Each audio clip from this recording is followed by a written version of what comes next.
Domani, martedì 2 aprile, ricorre la giornata mondiale della consapevolezza dell'autismo istituita dalle Nazioni Unite. Ad Agrigento, il liceo Politi, in collaborazione con l'azienda sanitaria provinciale, ha organizzato un incontro di sensibilizzazione domani mattina, martedì 2 aprile, nell'aula magna del Politi, dalle ore 10:30 in poi, e domani pomeriggio dalla cittadella sanitaria, ovvero l'ex ospedale psichiatrico al Viale della Vittoria, alle ore 17 si svolgerà una passeggiata lungo le principali vie cittadine e si concluderà in piazza Pirandello con le esibizioni finali di cartoni, animazione, Gea Party e il folklore dei fiori del mandorlo. Infine, sabato 6 aprile alle ore 9, all'interno della stessa cittadella sanitaria e al giardino botanico si svolgerà una passeggiata veloce per l'autismo, insieme alle scuole e ad alcune associazioni sportive di maratoneti. Ascoltiamo in proposito la docente al Politi Angela Rancatore e poi il dirigente del servizio sociologia all'azienda sanitaria di Agrigento, Giorgio Patti.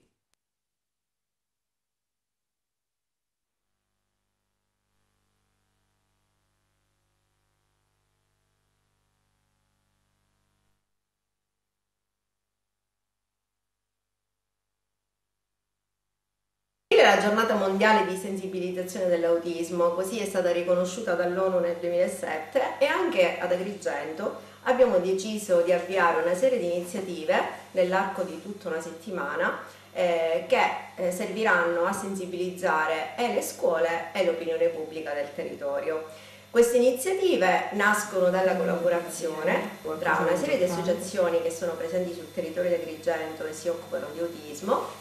e le istituzioni, in primo luogo l'ASP, con la collaborazione stretta e proficua con la direzione sanitaria, la direzione generale, l'ufficio di sociologia con il dottore Giorgio Patti e l'ufficio di educazione e prevenzione alla salute con la dottoressa Sacchi e il dottor Alaimo. Partiremo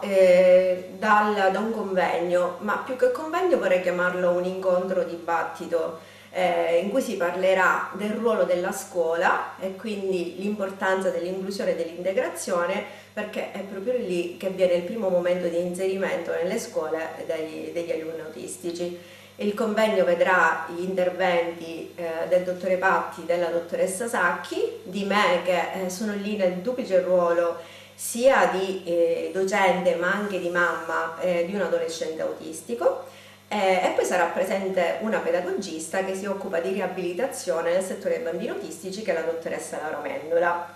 Il pomeriggio, dopo questo incontro del mattino, abbiamo deciso di marciare per le vie della città con una briosa passeggiata che partirà proprio dalla cittadella sanitaria, dove abbiamo deciso anche di fare un taglio del nastro, proprio l'inaugurazione di questa collaborazione che abbiamo deciso di intraprendere proprio con gli uffici dell'ASP.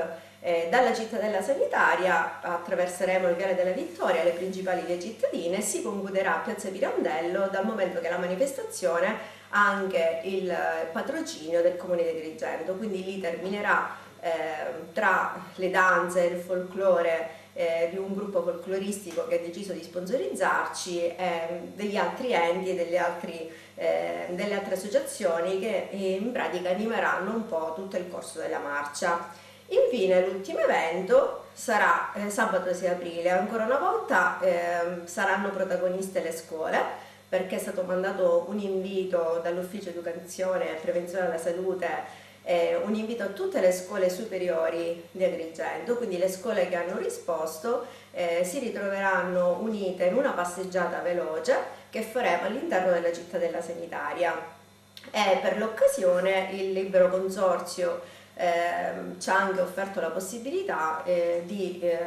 deviare questo percorso per l'orto botanico, quindi questo vuole un po' essere il momento in cui si uniscono il mondo della scuola, il mondo della sanità e anche dello sport, perché a questo evento saranno presenti diverse associazioni di maratoneti che hanno deciso di aderire all'iniziativa. Le iniziative hanno lo scopo di sensibilizzare sicuramente l'opinione pubblica su una tematica su cui i riflettori dovrebbero essere accesi tutto l'anno e sicuramente non solo il 2 aprile. Noi dell'ASP abbiamo pensato di sposare appieno l'idea di fare qualcosa insieme per l'autismo. Questa edizione penso che sia la prima di una lunga serie, e sia il mio servizio che la direzione